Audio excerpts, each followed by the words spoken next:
संस्कृतर व्याकरणकर्ता आपण मानकर पाणिनि पाणिनि छोट अवस्था रे दिने पाठ पढ़ी जाइछंती चाटशाली रे पाठ आसिलानी गुरु बाड़ेले घर को आसिला परे बापा माँ बाड़ेले पिला चिंता कला आउ घरे रहिबी काहेकि पाठ तो मोर होउनी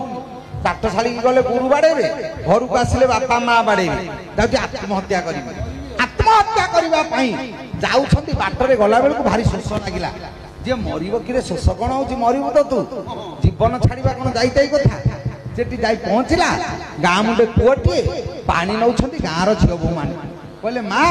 मते टिके पानी दबो पी देबी पानी टिके देइतले दिया दिया पानी पी सारी टिके मन शांति गला बेतले राग कमी गला आ मरिबा कथा तांको मन रे आसिलानी से कुआ भितर को चाहिए कला मुकुनी पत्थर से कुआ चारि पाखे बसे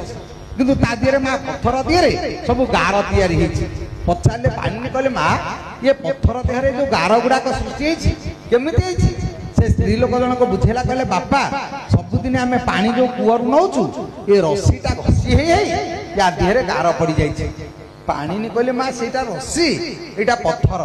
या देहरे से कोन गार कर दबो कहले बापा सबुदिन अभ्यास रे प्रत्येक दिन